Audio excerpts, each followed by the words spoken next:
करते हैं, काम के चक्कर में खाने को नजरअंदाज किया जाता है और कब क्या खाना चाहिए इसकी भी जानकारी नहीं रहती है, और इस वजह से कहीं ना कहीं कई सारी बीमारियों से लोग घिर से जाते हैं। इसी को समझने के लिए हमारे साथ में शिल्पी गोयल जी मौजूद है। डॉक्टर शिल्पी गोयल डाइटिशियन है और साथ ही हेल्थ एक्सपर्ट रंजीत अग्रवाल हर सप्ताह की तरह आज भी हमारे साथ में मौजूद है। आप सभी का मैं बहुत बहुत स्वागत करना चाहूंगा। सबसे पहले मैं शिल्पी जी के पास चलना चाहूंगा। शिल्पी जी, अगर सुबह अगर कोई व्यक्ति अर्ली मॉर्निंग नहीं उठ पाता, लेट उठता है, तो वहां से लेकर और रात तक में किस तरह का उसका आहार व्यवहार होना चाहिए जिससे वो एक हेल्दी लाइफ जी सके? डॉक्टर शिल्पी। देखिए, सबसे जो जरूरी बात होती है अपने फूड में जो हमें ध्यान रखने की है वो ये है कि हमें जितना हो सके ऐसी चीजें खानी चाहिए जो प्रकृति के करीब हो। यानी कि जितनी भी तरह की वेजिटेबल्स होती हैं वो बहुत इंपॉर्टेंट रोल प्ले करती हैं आपकी इम्यूनिटी को बिल्ड करने में, आपके अच्छे स्वास्थ्य को बिल्ड करने में। हम बोलने के लिए वेजिटेरियन रहते हैं लेकिन हम वेजिटेबल सबसे ज्यादा कम खाते हैं, निग्लेक्ट करते हैं। वेजिटेबल अच्छी मात्रा में आपके डाइट में होनी चाहिए। इसके अलावा जो ग्रेन हम यूज करते हैं वो हमें कोशिश करनी चाहिए कि प्रोसेस्ड ग्रेन से हमें बचना है। मैदा, ब्रेड का कंजम्पशन कम करना है, और जितने भी कॉम्प्लेक्स ग्रेन होते हैं, जो साबुत अनाज होते हैं या दालें होती हैं, स्प्राउट्स, मूंग, चने होते हैं, उनको अपनी डाइट में शामिल करना है। ये न केवल अच्छे सोर्स ऑफ फाइबर होते हैं बल्कि अच्छे सोर्स ऑफ प्रोटीन भी होते हैं। तो ऐसे अनाज को हमें अपनी डाइट में शामिल करना चाहिए। दूध, दही और अंडा, मछली, चिकन, ये सब चीजें जो है वो अच्छे सोर्स ऑफ प्रोटीन है, इसका भी डाइट में समावेश होना चाहिए। कुछ नट्स एंड सीड्स ऐसे हैं जो पावर हाउस होते हैं न्यूट्रिशन के, उनको हम बिल्कुल भी नहीं खाते हैं। तो मेरा ऐसा सजेशन है कि जैसे शाम को हम लोग टी के साथ बिस्किट्स प्रिफर करते हैं, हम क्यों ना उन बिस्किट्स को नट्स से रिप्लेस कर दें। यानी अगर हम चाय के साथ बादाम, अखरोट और नट्स का सेवन करें, फली हमारी इंडियन नट है जो कि बहुत ही पावर हाउस होती है न्यूट्रिशन का, हम उन नट्स को यूज करें और फ्रूट्स को भी, कलरफुल फ्रूट्स को भी हम अपनी डाइट में शामिल करें। अगर हम इस तरह का फूड को सिलेक्ट करते हैं तो न केवल हमारी हेल्थ ठीक रहती है, हमारी इम्यूनिटी बहुत अच्छी रहती है और ओवरऑल हमें बीमारियों से बचने में बहुत हद तक मदद मिलती है। शास्त्रों में सूर्योदय के बाद खाने को लेकर काफी अहमियत दिया गया है। भारतीय शास्त्रों में कहा यह जाता है कि सूर्योदय से 3 घंटे पहले आप अपना ब्रेकफास्ट कर लीजिए। क्या डाइटिशियन की नजरिए से भी काफी ये अहम माना जाता है, डॉक्टर शिल्पी? हाँ, बिल्कुल। मेरा ये मानना है कि उठने के बाद से अपने ब्रेकफास्ट तक का जो पीरियड होता है वो हमारी बॉडी के लिए क्लिनजिंग फेज होता है, डिटॉक्सिफाइंग और एलिमिनेशन फेज होता है। आप ये कोशिश करें कि आप उठने के बाद बहुत सारा पानी का कंजम्पशन करें, और पानी का कंजम्पशन होने के बाद जब आप एलिमिनेशन फेज से अपनी बॉडी को पूरा कर लेते हैं, उसके बाद आप अपने ब्रेकफास्ट को शुरू करें। और ब्रेकफास्ट की शुरुआत बहुत अच्छी तरह से होनी चाहिए, ना कि शुगरी ड्रिंक से। बहुत सारे इंडियंस या हमारे जो लोग हैं वो चाय से दिन की शुरुआत करते हैं, जो कि अच्छी आदत नहीं है। तो क्यों ना हम एक अच्छे ड्रिंक के साथ, अच्छी चीज के साथ ही अपने दिन की शुरुआत करें। जी, रंजीत अग्रवाल जी। डॉक्टर शिल्पी जी, आपने कहा कि सुबह की ब्रेकफास्ट जो है, नाश्ता हेवी होना चाहिए। आपने सही कहा, पर अमूमन देखा गया है जो ऑफिस वर्क में काम करते हैं, दोपहर का जो लंच करते हैं, लंच घर से जो लेके जाते हैं उसमें पराठा, ज्यादातर पराठा लेके जाते हैं। कहाँ तक ये अमूमन, इसके चलते कभी कभी देखा है गैस्ट्रिक की प्रॉब्लम आ जाती है, तो इसमें क्या बदलाव करना चाहिए इसमें 7 दिन में? जी, तो जब भी हम कोई मील पैक करके लेके जा रहे हैं या घर पे भी खा रहे हैं, हमें ध्यान ये रखना है कि उसे बैलेंस्ड रखेंगे तो उसे इंडाइजेशन और गैस की प्रॉब्लम नहीं होगी। जैसे कि अगर आप बोल रहे हैं कि टिफिन में लोग पराठे लेके जाते हैं, तो पराठे लेके जाने में इशू नहीं है, लेकिन उसके साथ एक हल्की वेजिटेबल होनी बहुत जरूरी है, सैलेड होना जरूरी है, एक मट्ठा होना जरूरी है जो प्रोबायोटिक का काम करता है, आपके उस खाने को डाइजेस्ट करने का काम करता है। अगर विंटर का मौसम है, आप मट्ठा नहीं कैरी कर पा रहे हैं, तो दही से बनी हुई कर्ड या रायता आप ले सकते हैं। तो इस तरह का जब हम बैलेंस्ड मील, इंपॉर्टेंट है कि खाना फिनिश होने के आधे घंटे बाद से आपको पानी का इंटेक बढ़ा लेना चाहिए। पानी की आपने चर्चा की, डिटॉक्स वाटर की बहुत इन दिनों चर्चा हो रही है कि डिटॉक्स वाटर लेना चाहिए। डिटॉक्स वाटर कैसा होना चाहिए? ठीक है, ये तो अंग्रेजी भाषा है, लेकिन अगर हिंदी में अगर समझे तो डिटॉक्स वाटर है क्या और इसे किस तरह से इस्तेमाल किया जा सकता है? जी, तो डिटॉक्स वाटर यूज करने की परंपरा हमारे इंडिया में रही है। आपने देखा होगा कि जो प्रेग्नेंट लेडीज होती हैं, बेबी होने के बाद जब वो लैक्टेशन पीरियड में होती हैं, तो उन्हें अजवाइन का पानी दिया जाता है, अभी भी दिया जाता है। अजवाइन का पानी भी एक तरह का डिटॉक्स वाटर है। तो कोई भी पानी जिसके अंदर कुछ हम हर्ब्स इन्फ्यूज कर देते हैं, वो हर्ब चाहे मेथी हो, जीरा हो, सौंफ हो, या फिर कोई तरह का फल हो या पुदीना पत्ता हो, तुलसी पत्ता हो, इस तरह की कोई भी चीज जब हम इन्फ्यूज कर देते हैं तो उसमें उस तत्वों का समावेश हो जाता है उस पानी में। तो एक तरह से डिटॉक्स वाटर तो हमारा जो मंदिर में मिलने वाला हमारा चरणामृत होता है, वो भी एक तरह का डिटॉक्स वाटर है, वो तुलसी पानी होता है। तो इस तरह के बहुत सारे पानी हैं जिसके अंदर वो गुण आ जाते हैं, क्योंकि पानी एक सबसे बड़ा सॉल्वेंट माना गया है। तो पानी में कुछ भी चीज आप डालते हैं तो उसके गुण पानी में आ जाते हैं, और इस तरह का पानी कंज्यूम करने से आपकी डाइजेस्टिबिलिटी इंप्रूव होती है और आपको बहुत बेटर फील होता है। आपकी कई तरह की प्रॉब्लम इससे सॉल्व होती हैं। तो डिटॉक्स वाटर काफी टाइम से यूज में है, केवल इसे एक नए टर्म के रूप में हम पेश कर रहे हैं और अब ये पॉपुलर होता जा रहा है। और कब क्या खाया जाए इसके बारे में भी चर्चा हो जाए तो काफी अहम हो जाए। सुबह क्या खाना चाहिए, दोपहर में क्या लेना चाहिए, शाम को क्या और रात में क्या, तो काफी अहम हो जाएगा चर्चा। तो एक अगर स्टैंडर्ड डाइट पैटर्न की हम बात करें तो सुबह उठने के बाद, जैसा कि मैंने बताया कि अच्छे से खूब सारा हमें पानी पीना चाहिए, अपनी बॉडी को हाइड्रेट करना चाहिए। उसके बाद जब हम ब्रेकफास्ट की बात करते हैं तो उसमें एक कोई खास प्रोटीन का सोर्स आपका होना चाहिए। अगर आप वेजिटेरियन हैं तो मिल्क हो सकता है, कर्ड हो सकता है, पनीर हो सकता है। नॉन वेजिटेरियन है तो एग हो सकती है, आपकी और दूसरी कोई चीज हो सकती है। तो इस तरह का एक प्रोटीन का सोर्स हो, और बहुत सारे वेजिटेबल के साथ हम मूंग का चीला बना सकते हैं, ओट्स का पॉरेज बना सकते हैं, हम स्टफ पराठा कंज्यूम कर सकते हैं, या फिर पोहे और हमारे जो रेगुलर वाले आइटम हैं हम वो एक सर्विंग ले सकते हैं। जब हम मिड मील की बात करते हैं तो अगेन हमें पानी का इंटेक अच्छा रखना है। उस समय अगर आपको भूख लग जाती है 3 घंटे बाद तो आप सैलेड खा सकते हैं, आप बटर मिल्क ले सकते हैं। लंच हमेशा बिगिन होना चाहिए सैलेड और बटर मिल्क से, जो कि आपने मिड मील में अगर कंज्यूम कर लिया है। उसके बाद आपकी रोटी, सब्जी, दाल ये और कर्ड, ये आपका लंच होना चाहिए। इवनिंग में बिस्किट्स की जगह नट्स को प्रिफर करें, आप टी के साथ नट्स खा सकते हैं। अगर आप टी नहीं लेते हैं तो आप किसी भी तरह का डिटॉक्स वाटर और नट्स खा सकते हैं। डिनर जितना जल्दी लेंगे उतना हमारी बॉडी के हेल्थ के लिए अच्छा होता है। डिनर में ऐसी चीज खाएं जो सुपाच्य हो, उसमें पानी का कंटेंट ज्यादा हो। तो किसी भी तरह का दलिया, वेजिटेबल बहुत सारे डले हो उसमें, दलिया, खिचड़ी या फिर रोटी सब्जी भी आप खा सकते हैं। और एक बार डिनर होने के बाद हमें वापस मंचिंग नहीं करनी चाहिए और टाइमली हमें सो जाना चाहिए। तो ये जो स्टैंडर्ड एक मील पैटर्न है ये काफी अच्छा होगा आपके पूरे दिनचर्या के लिए।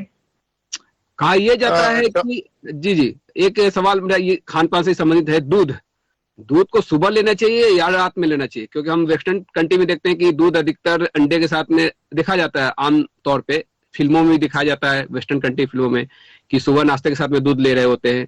भारत में ये कहा जाता है कि दूध को रात में लेना चाहिए। तो ये दूध को लेकर जो भ्रांति है इसको थोड़ा सा आप क्लियर करेंगे? देखिए, दूध को आप किसी भी मील में ले सकते हैं, लेकिन कुछ लोग बेड टाइम में मिल्क लेते हैं, यानी कि सोने के जस्ट पहले दूध लेते हैं। वो उनके लिए काफी हैवी हो जाता है, क्योंकि दूध को आप पूरी तरह से मील ही मानकर चलिए। दूध के अंदर सभी तरह के न्यूट्रिएंट होते हैं। तो खाने के जस्ट पहले जो दूध पीते हैं वो आपके लिए थोड़ा सा गलत साबित हो सकता है। आप उसको डिनर के साथ कंबाइन करें, और सोने के 3 घंटे तक आप, सोने के पहले 3 घंटे तक आप कुछ भी ना लें तो वो बेटर रिजल्ट देता है आपकी हेल्थ और वेलनेस के लिए। अगर आप इसको नाश्ते पे ले रहे हैं, पोस्ट वर्कआउट ले रहे हैं, इवनिंग मील के तौर पे ले रहे हैं, इवनिंग स्नैक के तौर पे ले रहे हैं, तो भी कहीं भी अच्छी तरह से फिट हो जाता है। तो उसमें बिल्कुल भी इश्यू नहीं है, केवल आप इसे बेड टाइम सोने के जस्ट पहले कंज्यूम ना करें। जी रंजीत जी। डॉक्टर शिल्पी जी, अमूमन देखा गया है कि पहले जमाने में जो होता था कि भाई दिनचर्या एक काम की होती थी, सुबह से लेकर शाम तक हो जाती थी। आजकल की जनरेशन जो है और भागम भाग जिंदगी में खान पीन की कोई समस्या तो रहती है, काम करने की भी एक चाहत रहती है कि भाई नाइट ड्यूटी भी हम करें। इसमें ज्यादातर देखा गया कि हार्ट अटैक का पेशेंट को नाइट ड्यूटी करते समय उनके खान पान की चर्या क्या होनी चाहिए? बिल्कुल, बहुत ज्यादा चैलेंजिंग हो जाता है जब हम अपने सर्कैडियन रिदम के अगेंस्ट में काम करते हैं। यानी कि जो हमारी बॉडी का एक नेचुरल चक्र है, जिसमें सन के उगने से लेकर के सन के सेट होने के बीच में ही हमें अपना भोजन रखना चाहिए। लेकिन जो लोग नाइट ड्यूटी करते हैं किसी कारणवश अपने प्रोफेशन से मजबूर होकर, वो लोग अगर रात को खाना खाते हैं तो उन्हें उसी तरह की रूटीन फॉलो करनी चाहिए। फिर उनकी अगर रात को रूटीन चल रही है तो वैसे ही 4 मील वो अपने प्लान कर ले, और अगले दिन जो दिन वाला टाइम है उस समय अपने सिस्टम को रेस्ट दें। लेकिन अगर कंटिन्यूअसली वो सिस्टम में कुछ ना कुछ डालते जाएंगे तो बॉडी के अंदर गड़बड़ी पैदा हो सकती है। तो वो वैसा ही ट्रीट करे कि जो रात का समय है उसे अपने दिन वाले समय के जैसे ही ट्रीट करे, और अपने 3 मील वैसे ही प्लान कर ले, नाश्ता, लंच और डिनर। तो इस तरह से अगर वेल प्लानिंग से वो आगे बढ़ेंगे तो वो अपने हेल्थ रिलेटेड समस्याओं को मिनिमाइज कर सकते हैं। जी, समय काफी कम है, इसमें बहुत कुछ चर्चा करना है। मोटापा sugar, high blood pressure, thyroid और पीसीओएस जैसी बीमारियों में कैसे रखनी चाहिए डाइट? मोटापा, शुगर, पीसीओएस, ये सभी लाइफस्टाइल से जुड़ी बीमारियां हैं। इसमें डाइट का बहुत अहम रोल होता है, लेकिन अभी अनअवेयरनेस इस बात की है कि हम इन बीमारियों के होने के बावजूद भी अपने डाइट पैटर्न में सुधार नहीं करते हैं, जो सबसे बड़ी गलती है। क्योंकि अगर हम उसमें डाइट में सुधार नहीं करेंगे तो ये बीमारियां प्रोग्रेसिव होती जाती है, बढ़ती चली जाती हैं। अगर आप इन बीमारियों को रिवर्स करना चाहते हैं, इससे छुटकारा पाना चाहते हैं, तो अपने न्यूट्रिशन की केयर करनी बहुत इंपॉर्टेंट है। जब मैं पीसीओएस और डायबिटीज में न्यूट्रिशन केयर की बात करती हूँ, तो उसमें हमें ये ध्यान रखना है कि फाइबर इंटेक हमें बढ़ाना है। फाइबर सभी तरह के वेजिटेबल्स में, मेथी में, पालक में, होलसम अनाज में, छिलके वाली दालों में अच्छी मात्रा में पाया जाता है। आपको फाइबर का इंटेक अपना बढ़ाना है। अच्छी क्वालिटी का प्रोटीन डाइट में शामिल करना है। प्रोसेस्ड आइटम, डब्बे वाली चीजों से, मैदे से, ब्रेड से, आलू से, चावल से, इन सबको डाइट में रिड्यूस करना है। तो इस तरह से जब हम केयर करते हैं, और इसके साथ ही एक्सरसाइज का भी बहुत इंपॉर्टेंट रोल होता है, और मेंटली खुश रहने की भी जरूरत होती है, क्योंकि इमोशनल इम्बैलेंस पाया जाता है। पीसीओडी में भी और डायबिटीज में भी इमोशनल इम्बैलेंस पाया जाता है। आपको इमोशनली स्टेबल रखने के लिए मेडिटेशन, एक्सरसाइजेस भी करनी है। अपनी स्लीप रूटीन को सही रखना है। तो अगर इन चीजों का, बेसिक बातों को अगर हम फॉलो करते हैं तो ड्रास्टिक रिजल्ट्स दिखते हैं। और अपने वेट को भी रिड्यूस करके रखना है, वेट को बढ़ने नहीं देना है। जी जी, रंजीत जी। डॉक्टर शिल्पी जी, हम बड़े और बुजुर्गों की तो बात तो हर पल हर समय करते रहते हैं। आजकल की जनरेशन बच्चे बहुत हाई फाई हम स्कूलों में भेज रहे हैं, तो उनको हम सुबह भेजते हैं और शाम को जब बच्चा घर आता है तो भूखा रहता है।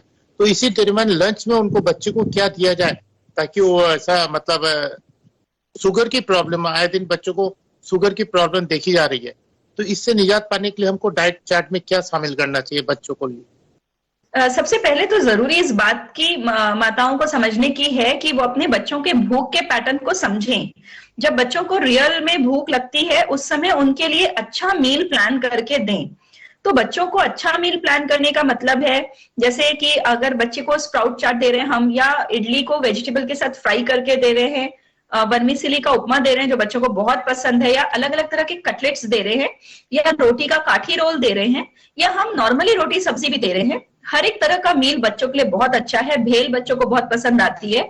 लेकिन अहम बात यह है कि बच्चों के जो भूख का समय है उसको आइडेंटिफाई करना बहुत इंपॉर्टेंट है। कई बार बच्चे स्कूल से आते हैं, बहुत ज्यादा भूखे रहते हैं, लेकिन प्रॉपर उनके मील को नहीं समझ पाने के कारण हम लोग उनको मैगी और जो शॉर्टकट तरीके होते हैं, ब्रेड सेक के देना, या ब्रेड जैम देना, या चोकोस देना, हम ये सब में जब पड़ जाते हैं तो बच्चे हेल्थ गेन करने लगते हैं, और ये उनकी ग्रोथ और बाकी फंक्शनिंग को भी अफेक्ट करता है। तो बच्चों को हेल्दी, पौष्टिक और नेचुरल सामान देने पे फोकस होना चाहिए। उनको डब्बे वाली चीजें हमें कम से कम देनी है। और जिसका मेटाबॉलिज्म खराब हो वो कैसे ठीक कर सकते हैं? मेटाबॉलिज्म को इंप्रूव करने का तरीका है कि आप अच्छी एक्सरसाइज करें। एक्सरसाइज करने से आपका मेटाबॉलिज्म इंप्रूव होता है। और जो हमारी आदत है कि हम दिन भर एक जगह पे बैठे रहते हैं, अब हमारा जो काम का तौर तरीका है वो ऐसा हो गया है कि हमारा सिडेंट्री लाइफस्टाइल है। हर किसी का काम एक टेबल चेयर से ही सीमित हो गया है। तो ये सही नहीं है। हमें मूवमेंट रखनी बहुत जरूरी होती है। न केवल दिन में एक बार एक्सरसाइज करें, बल्कि दिन भर भी एक्टिव रहें, और ऐसी चीजें कंज्यूम करें जो आपकी बॉडी की मेटाबॉलिज्म को बूस्ट करके रखती है। तो उसमें सभी तरह के जो लिक्विड्स हैं, हॉट लिक्विड्स हैं, वो भी आप ले सकते हैं। अच्छी डाइट लें, अपने आप को मोटापे से बचाएं, फैट रिडक्शन करें, तो फिर मेटाबॉलिज्म इंप्रूव हो सकता है। और इन दिनों आप खुद देखते हैं कि फ्रिज और माइक्रोवेव का किस तरह से प्रचलन है। फ्रिज में रखे हुए सामान को तुरंत गर्म कर लिया जाता है, माइक्रोवेव में तुरंत खा लेते हैं। ये कितना असर करता है स्वास्थ्य? देखिए, ये एक ऐसी चीज है जिसके बिना भी लाइफ अब पॉसिबल नहीं दिखती। खास करके रेफ्रिजरेटर जो है वो हमारी लाइफ का एक अभिन्न हिस्सा बन गया है। केवल केयर ये रखनी है हमें कि रेफ्रिजरेटेड टेम्परेचर वाला सामान हमें तुरंत कंज्यूम नहीं करने देना है, बच्चों को भी नहीं, बड़ों को भी नहीं, क्योंकि वो ऑल्टर्ड टेम्परेचर हमारी बॉडी को नुकसान पहुंचाता है। दूसरा, जैसा कि आप बताएं कि रेफ्रिजरेटेड सामान को तुरंत से हीट न करें, थोड़ा सा उसको नॉर्मल टेम्परेचर में आने दें, और ये करना बहुत जरूरी होगा।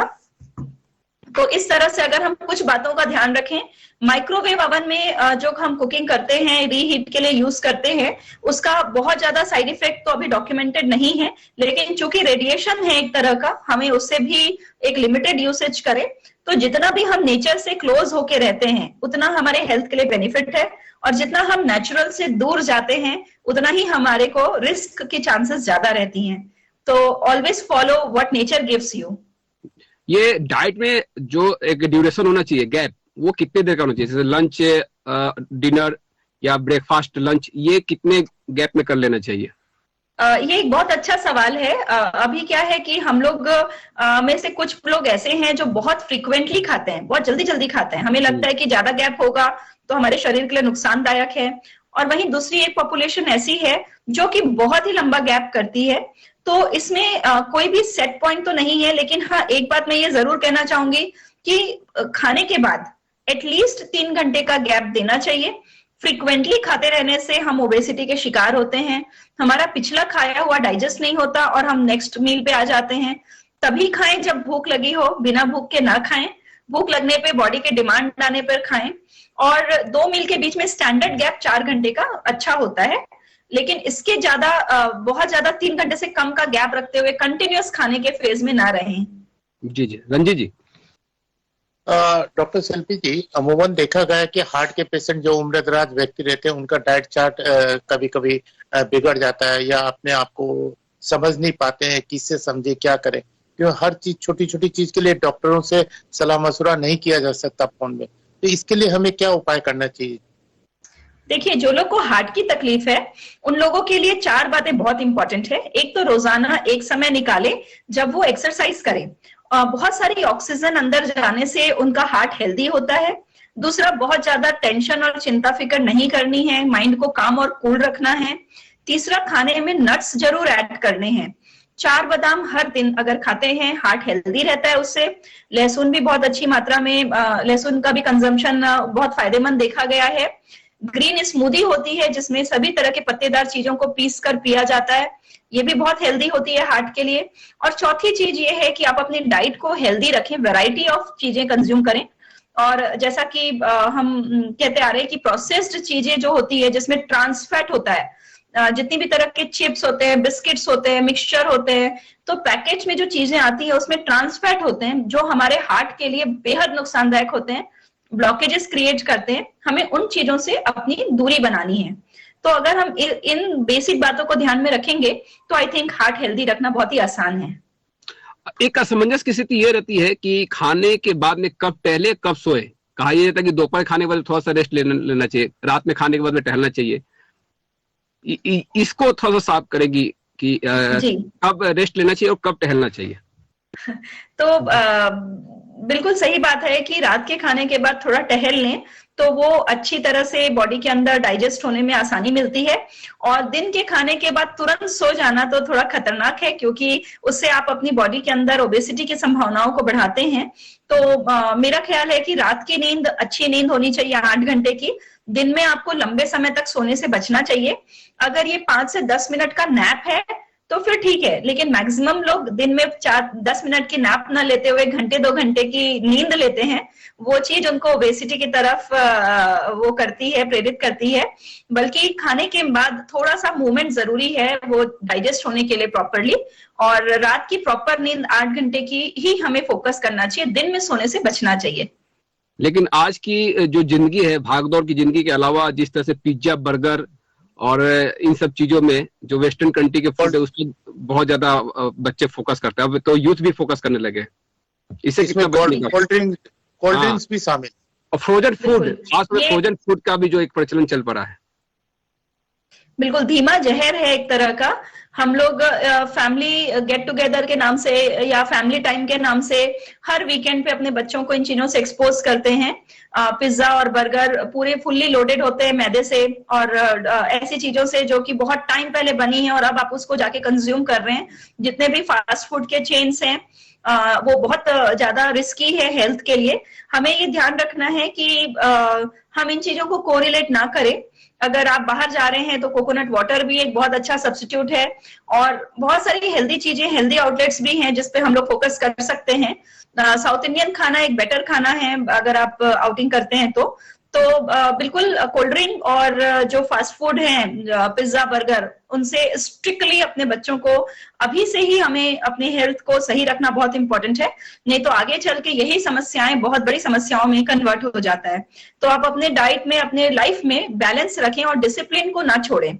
अगर आप वो उन चीजों को ओकेजनली इंजॉय भी करना चाहते हैं तो क्यों ना हम उसको बड़ा सर्विंग मंगाने की बजाय हम उसको सब लोग शेयर कर लें आपस में, फैमिली में, तो उसकी थोड़ी सी पोर्शन कंट्रोल करके भी अगर हम खाएं तो ये काफी हद तक हमें हेल्प करता है पूरी तरह से उसके शिकंजे में पड़ने से। जी रंजीत जी।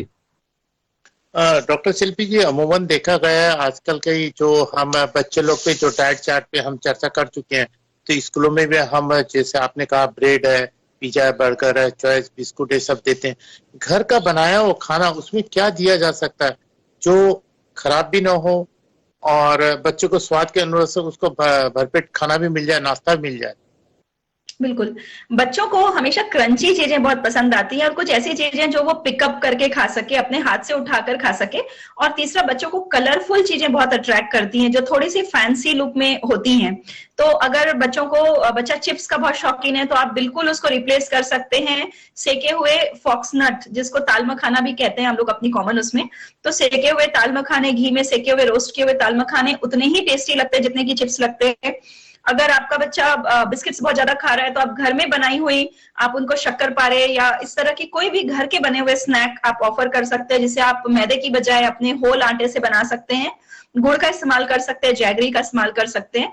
बच्चों को जो पिकअप स्नैक बहुत अच्छे लगते हैं तो आप काठी रोल बना सकते हैं, उनके लिए वेजिटेबल के कटलेट्स बना सकते हैं। बच्चों को अलग अलग तरह के स्प्राउट्स की टिक्कियां बना के दे सकते हैं।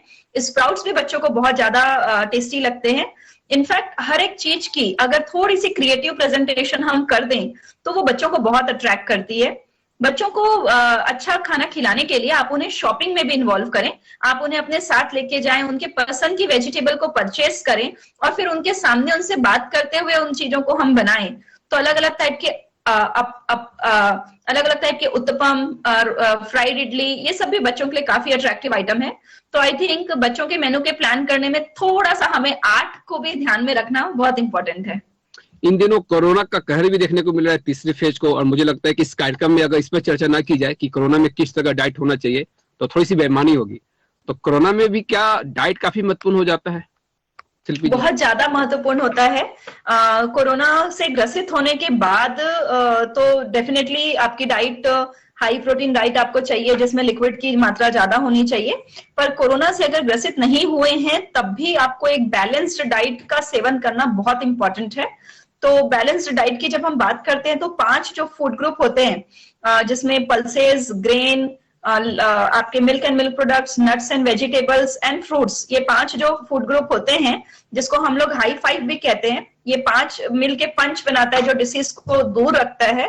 तो आप कोशिश करें कि आपके हर मील में ये 5 फूड ग्रुप मौजूद हो और असेसमेंट करें, खुद अपना असेसमेंट करें कि क्या मेरे सोने उठने का टाइमिंग करेक्ट है, क्या मैं बहुत ज्यादा धूम्रपान या अल्कोहल का सेवन कर रहा हूँ, क्या मैं बहुत ज्यादा बाहर का खा रहा हूँ। तो अगर इन चीजों में अगर आपने अभी से कटौती नहीं की है, बहुत ज्यादा जो मीठे का कंजम्पशन करते हैं, मोटापा जिनका ज्यादा है, ऐसे लोगों को इम्यूनिटी कम होती है और फिर बीमारियां होने के चांसेस बढ़ जाती हैं। तो it's high time that we take care of our own health. आज ही अपना असेसमेंट करें और अपने वजन को सही उसमें रखें, सही लिमिट में रखें और कुछ ना कुछ एक्सरसाइजेस जरूर करें। मध्य प्रदेश और छत्तीसगढ़ में IMR और MMR पे बहुत इस पे काम होता रहा, कुपोषण को लेकर बहुत काम हो रहा है, लेकिन एक बहुत बड़ी आबादी अभी भी है जो इससे फाइट कर रही है। तो आपको क्या लगता है कि छत्तीसगढ़ में किस तरह से इंटीरियर इलाकों में कुपोषण को भगाने के लिए, एनीमिया से भी जो शिकार रहते हैं, इस ओर किस तरह से काम करने की आवश्यकता है? देखिए, ये बड़ा ही व्यंगात्मक है कि हमारा छत्तीसगढ़ जो कि अलग अलग तरह की भाजियों में रिच है, और इतनी तरह की भाजियां यहाँ उगाई जाती हैं, मोर देन 50 तरह की यहाँ पे भाजियां उगाई जाती है। और हमारा प्रदेश अगर अनीमिया से ग्रसित है तो ये तो एक बहुत ही बड़ा वो है हमारे लिए आश्चर्य की बात है, क्योंकि जितनी भी तरह की भाजियां होती हैं उनमें खास करके मुनगा यहाँ का बहुत अच्छा बेहतरीन प्रोड्यूस है, तो उसमें आयरन बहुत अच्छी मात्रा में होता है। तो जितनी भी तरह के हरे पत्तेदार सब्जियां होती है उसमें आयरन बहुत अच्छी मात्रा में पाया जाता है। काला चना बहुत अच्छा सोर्स है आयरन का, और साथ ही मशरूम्स अगर डाइट में इंक्लूड किया जाए तो मेरा क्या सोचना है कि अगर मील को थोड़ा सा प्लानिंग से लिया जाए तो बहुत चीप सोर्सेस से भी हम अपने आयरन की कमी और कुपोषण जो है उसको दूर कर सकते हैं। केवल हमें थोड़ी सी अवेयरनेस फैलाने की जरूरत है कि किस समय क्या खाया जाए और किस तरह से हम अपने डाइट को फुलफिल करें। कई बार ऐसा देखा जाता है कि कई लोग खट्टा खाना बहुत ज्यादा पसंद करते हैं, कई लोग बहुत ज्यादा मीठा पसंद करते हैं, तो ऐसे लोगों को किस तरह से डाइट को एक बैलेंस करना चाहिए? क्योंकि किसी का विटामिन सी अगर बढ़ गया, किसी का विटामिन ई बढ़ गया, तो क्या इससे भी प्रॉब्लम क्रिएट होती है? देखिए, विटामिन सी तो बॉडी में स्टोर नहीं होता है, तो जो लोगों को खट्टा पसंद है और सिट्रस चीजें वो खा रहे हैं तो उनके लिए तो कोई रिस्क नहीं है, क्योंकि बॉडी उसको स्टोर नहीं करती है। अगर आप ज्यादा खट्टे फल खा लेते हैं या ज्यादा खट्टा भी खा लेते हैं तो बॉडी उसको यूरिन के माध्यम से निकाल देती है बाहर। दिक्कत आती है उन लोगों के साथ जो लोग बहुत ज्यादा मीठा खाने के शौकीन हैं, क्योंकि जो मीठा होता है वो आपकी कैलोरीज को भी बढ़ा देता है, प्लस आपकी बॉडी के अंदर एक अलग ढंग की एनवायरनमेंट तैयार करता है जो बीमारियों को पनपाने में मदद करती है। तो मीठा पे कंट्रोल रखें, मीठे को अनुशासन से खाएं, और जिन लोगों को मीठा पसंद है उनके लिए सजेशन है कि वो फ्रूट्स को ही, नेचुरल मीठे को ही यूज करें। ऊपर से जो शक्कर और गुड़ और हनी और बाकी चीजों से बने हुए मीठे हैं उसको बिल्कुल ही लिमिटेड रखें, क्योंकि वो सूनर और लेटर आपको छोड़ना ही पड़ेगा। अगर आपने उसकी एक्सेस कंजम्पशन करी तो आपको कोई ना कोई बीमारियों से फिर उसको छोड़ना ही पड़ेगा। लेकिन इन दिनों आपने देखा होगा कि फर्टिलाइजर का जो यूज हो रहा है किसी भी खाद्य पदार्थ के उत्पादन में, आपको नहीं लगता कि इस पे बहुत कुछ कंट्रोल करने की आवश्यकता है? बिल्कुल, जहां फर्टिलाइजर्स का उपयोग हो रहा है वहीं लोगों ने अब अवेयरनेस आ गई है, तो लोग अपनी खेती भी खुद कर रहे हैं और ऑर्गेनिक फार्मिंग का भी ट्रेंड बढ़ गया है। और हम तो लोगों को यही बताते हैं कि आप अपना किचन गार्डन खुद ही बनाएं, और अपने पास अगर कोई भी छोटी मोटी स्पेस हो तो वहां पर अपने खाद्य पदार्थ खुद ही उगाएं। हमने इस पे बहुत सारी वर्कशॉप भी की है इंडियन डायटेटिक एसोसिएशन के तहत, जहाँ पे हमने छोटे छोटे माइक्रो ग्रीन्स जो होते हैं वो पोषण में भी बहुत ज्यादा अच्छे होते हैं, माइक्रो न्यूट्रिएंट्स उसमें बहुत अच्छे होते हैं, और इसको हम कैसे अपने घर के ही बैकयार्ड में बना सकते हैं, बालकनीज में उगा सकते हैं। तो हमें कोशिश ये करनी चाहिए कि थोड़े बहुत प्रोड्यूस हम खुद ही अपने घरों के इर्द गिर्द उगाकर उसमें हम सस्टेन करें। और एक चीज ये समझना चाहूंगा, क्योंकि डाइटिशियन लोग ये समझते हैं कि वो जानते हैं कि उनको क्या लेना चाहिए क्या नहीं लेना चाहिए, अपने आप को काफी समझदार समझते हैं। ऐसे में एक डाइटिशियन की भूमिका कितनी महत्वपूर्ण हो जाती है? वैसे में जब आप गोल्ड मेडलिस्ट रही है कई इंस्टीट्यूट में, और आपने यही रास्ता क्यों अख्तियार किया कि आपको डाइटिशियन ही बनना है? जैसा कि आप बता रहे हैं खुद ही कि ये बहुत महत्वपूर्ण हिस्सा है हमारी लाइफ का। फूड हमारी लाइफ की एक बेसिक नीड है, और फूड से हम अपने आप को सेपरेट नहीं कर सकते हैं। और जब राइट फूड की नॉलेज आती है तो न केवल आप अपनी घर को, पहले तो आप अपने आप को हेल्प करते हो, फिर आप अपनी फैमिली मेंबर्स को हेल्प कर पाते हो, और उसके बाद आप समाज को कुछ अच्छी बात बता पाते हो। और फूड को लेकर के आपने जैसा कहा कि हर दूसरा बंदा सोचता है कि मैं भी डाइटिशियन हूँ, हमारे पड़ोसी भी अपनी सलाह देने में पीछे नहीं हटते हैं, और हर बंदे के पास एक फूड को लेकर एक राय जरूर होती है। ऐसे में लोगों को ये जानना बहुत जरूरी है कि सही साइंटिफिक इंफॉर्मेशन उन्हें फूड एक्सपर्ट से मिलती है। कई बार हम अपने डॉक्टर, हेल्थ प्रैक्टिशनर से भी पूछते हैं कि हमें क्या खाना चाहिए, लेकिन वो सलाह आपको एक डाइटिशियन, आपका हेल्थ एक्सपर्ट ज्यादा अच्छे से देगा जिसने उस विषय में पढ़ाई की है। तो अब आने वाले युग में फूड ही आपकी मेडिसिन रहे, ऐसा मेरा मानना है, क्योंकि जब आप फूड पे चेंजेस करते हैं तो आपको मेडिसिन की जरूरत नहीं पड़ती है, ऐसा मैं स्ट्रांगली मानती हूँ। क्योंकि आपकी बॉडी अपने आप में एक स्मार्ट मशीन है, और बॉडी के अंदर जो चेंजेस होते हैं, जो गड़बड़ियां पैदा होती हैं, उसका सूत्रधार जो होता है आपका आहार होता है। अगर आहार शुद्धम सर्व शुद्धम, यानी कि अगर आपने आहार को सही किया तो आपको कोई भी चीज की प्रॉब्लम नहीं होगी। तो ऐसे में डाइटिशियन की भूमिका बहुत इंपॉर्टेंट है, और आपको एक प्रोफेशनल रजिस्टर्ड सर्टिफाइड डाइटिशियन से ही, उसकी सलाह से ही आगे बढ़ना चाहिए। आपको अपने पड़ोसी की बोली हुई बात या हर दूसरे डोर पे या गूगल में सर्च करके आपको रैंडम नॉलेज पे अप्लाई नहीं करना चाहिए। ये आपके हेल्थ के लिए भी रिस्की है और आपके जानने वालों के लिए भी ये गूगल पे ही आने वाला था। व्हाट्सएप यूनिवर्सिटी में भी बहुत सारी भ्रांतियां फैली रहती है और लोग पहुंच जाते हैं कि नहीं, ये व्हाट्सएप में तो हमने ऐसा पढ़ा, गूगल में तो हमने ऐसा पढ़ा। बिल्कुल। तो जितनी भी व्हाट्सएप में आजकल जो चीजें फैलती हैं वो लोगों को कंफ्यूज भी करती हैं, और कई बार हमने देखा है कि डाइटिशियंस भी जो थॉट ऑफ वो रहते हैं उसमें भी बहुत सारी चीजें अलग अलग रहती हैं। तो ऐसे में गवर्नमेंट जो है वो एक रजिस्टर्ड डाइटिशियन के नाम से लोगों को सेपरेट आउट कर रही है, जिसमें डाइटिशियन के लिए भी एक लाइसेंसिंग हो रही है।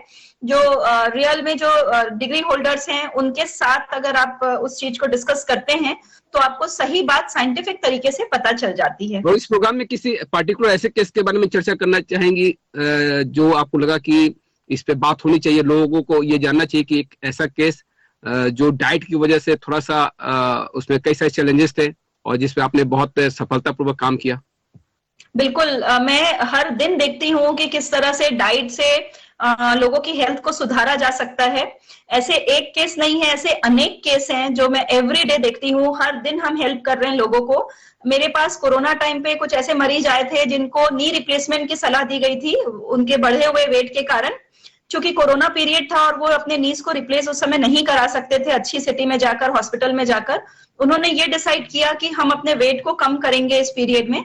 और उनकी कोई भी फिजिकल एक्टिविटी नहीं थी, पर केवल आहार के थ्रू उनका वजन कम कराया और आज उनको नी रिप्लेसमेंट सर्जरी की भी जरूरत नहीं है, क्योंकि उन्होंने अपना जब वजन कम कर लिया तो उनके नीज को पहले से एक ज्यादा अच्छे से काम करने में मदद मिली। फिजियोथेरेपी के जरिए उनका पेन रिलीव हुआ और अब वो बिना नी सर्जरी के भी अपना काम बहुत अच्छे तरह से चला रहे हैं।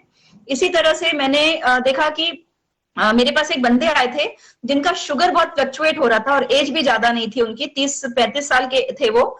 और मुझे ये साफ साफ दिख रहा था कि अगर इन्होंने अगर अपने डाइट का ध्यान रखा तो इनकी शुगर को पूरी तरह से रिवर्स किया जा सकता है, और हमने उसमें भी सफलता हासिल की।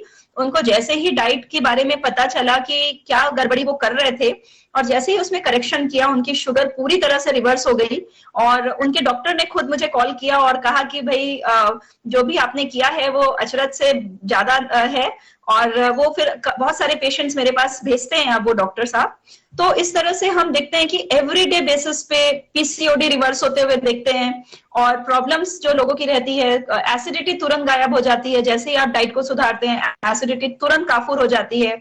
तो इमीडिएट रिजल्ट दिखते हैं, इमीडिएट बेनिफिट्स दिखते हैं। और ओबेसिटी पे तो मेरा काम बहुत ही ज्यादा है। हमने 40 किलो तक लोगों का कम कराया हुआ है, जिससे उन लोगों की जो एज है वो पहले से काफी कम दिखती है। जो बच्चियां मेरे पास आती हैं 20 साल की रहती हैं, लेकिन उनके वजन के कारण उनकी उम्र उनके एक्चुअल उम्र से बहुत ज्यादा दिखती है।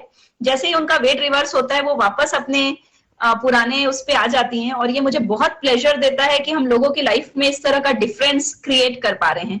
इस कार्यक्रम में मैं फास्ट पर चर्चा करना चाहूंगा, क्योंकि मैंने कई सारे ऐसे केसेस देखे हैं कि फास्टिंग से वो ठीक हो गए। कई सारे ऐसे आयुर्वेदिक संस्थान हैं जहाँ पे कैंसर को भी ठीक किया गया है 16-16 दिन की फास्ट पे रख के।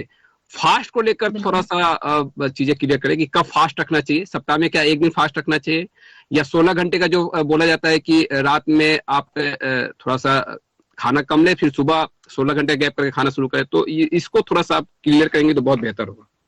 जी देखिए, रेगुलर में हर एक बंदा, हम में से हर एक बंदा फास्ट करता है। ये फास्ट होता है हमारी रात का, जब हम रात को सोते हैं और सुबह उठते हैं उस बीच हम अपने बॉडी को फास्टिंग में रखते हैं। और ये बहुत महत्वपूर्ण टाइम होता है जब बॉडी अपने रिपेयर काम को करती है। रिपेयर और रिजुवनेट करने का काम, ग्रोथ का काम रात के दौरान होता है, क्योंकि उस समय बॉडी के ऊपर दूसरी चीजों का बर्डन नहीं होता। तो जब हम इस फास्टिंग को प्रोलॉन्ग कर देते हैं तो इसे कहा जाता है इंटरमिटेंट फास्टिंग। हम लोग अपने खाने के विंडो को 8 घंटे तक समेटते हैं और फास्टिंग के विंडो को हम 12 से 16 घंटे तक एक्सटेंड कर देते हैं।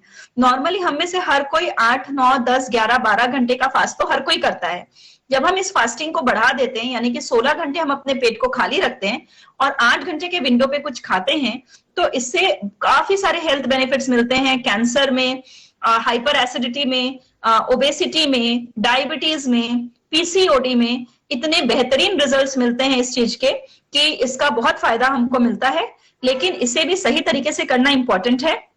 जो ईटिंग विंडो है उसमें कुछ भी खाएंगे वैसा नहीं होता है, क्योंकि वो विंडो बहुत कम है, 8 घंटे का ही है। तो उसमें हमें बैलेंस्ड मील देना है, बॉडी को सपोर्ट करने के लिए प्रोटीन देना है, मिनरल्स देते हैं, अच्छे क्वालिटी के फैट देने हैं।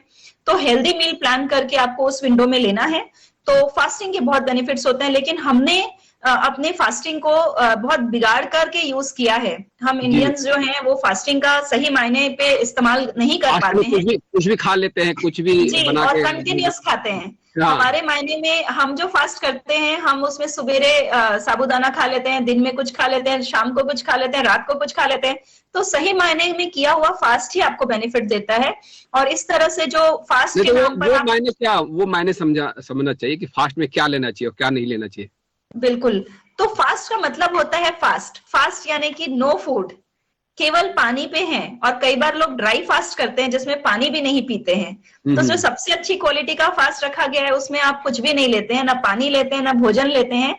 आप अपने माइंड को बहुत ज्यादा शांत और कंपोज रखते हैं। फिर सेकंड लेवल पे आता है जब आप पानी वाला फास्ट रखते हैं, जब आप केवल और केवल पानी लेते हैं। थर्ड लेवल पे आता है जब आप पानी के साथ एक मील प्लान करते हैं।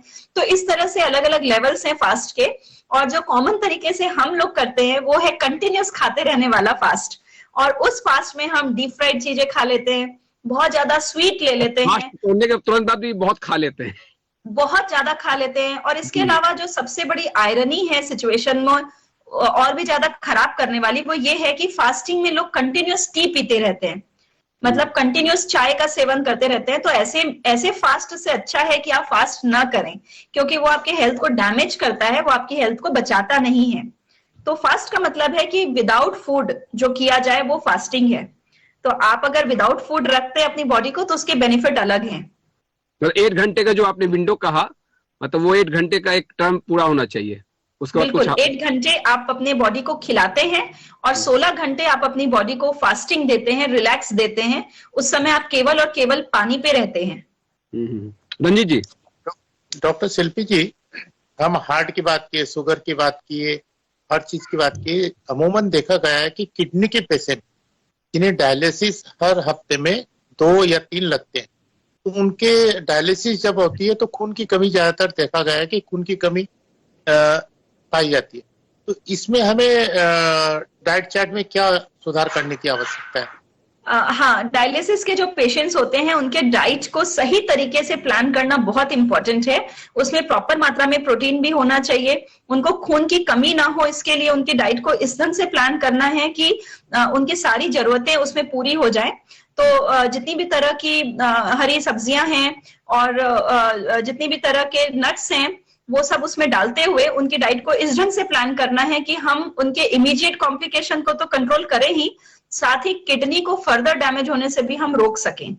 तो डिपेंडिंग ऑन केस की उनमें किस तरह के बायोकेमिकल पैरामीटर्स हैं, हमें उनकी डाइट को प्लान करना पड़ता है। जी, और कार्यक्रम के आखिर में कुछ अहम बात जो आप इसमें रखना चाहेंगे शिल्पी जी, चलते चलते? देखिए, मेरे ख्याल से अच्छी बॉडी, अच्छा स्वास्थ्य हम सबके लिए पहला सुख है। और ये सुख वो है जिससे हम वंचित रह जाएंगे अगर हमने आज अनुशासन का पालन नहीं किया। तो अनुशासन केवल अपने फूड में नहीं होगा, आपकी रूटीन में होगा, आपकी सोच में होगा, आपके सोने उठने के टाइम पे होगा। और अगर अनुशासन रखा है तो फिर डेफिनेटली उसके अंजाम बहुत अच्छे होंगे। और एक जो मैसेज है मेरा कि हमारी जो बेसिक एजुकेशन सिस्टम है उसमें एक सब्जेक्ट न्यूट्रिशन का कंपलसरी क्लास 10th के पहले होना चाहिए, ताकि हम अपने आने वाली जनरेशन को भी सही नॉलेज दे सकें। क्योंकि ये एक ऐसी चीज है, आहार एक ऐसी चीज है जो हमारी लाइफ का एक अभिन्न हिस्सा है। अगर इसके बारे में अर्ली नॉलेज हो जाए तो हम अपने हेल्थ को समय रहते ही सुधार के रख सकते हैं, उसे बिगड़ने से बचा सकते हैं। जी, तो जैसा आहार वैसा व्यवहार, ऐसा कहा जाता है। बिल्कुल, और संतुलित जैसा आहार अन्न वैसा मन। जी, और संतुलित आहार से ही स्वस्थ जीवन का आधार भी यहाँ पे बनता है। तो लिहाजा हमने तमाम पहलू को समझा। आप सभी का मैं बहुत बहुत धन्यवाद करना चाहूंगा इस खास चर्चा में शामिल होने के लिए। डॉक्टर शिल्पी गोयल जी आपका, रंजीत अग्रवाल जी आपका बहुत बहुत धन्यवाद। साधना निश में खबरों का सिलसिला जारी रहेगा। Back to studio.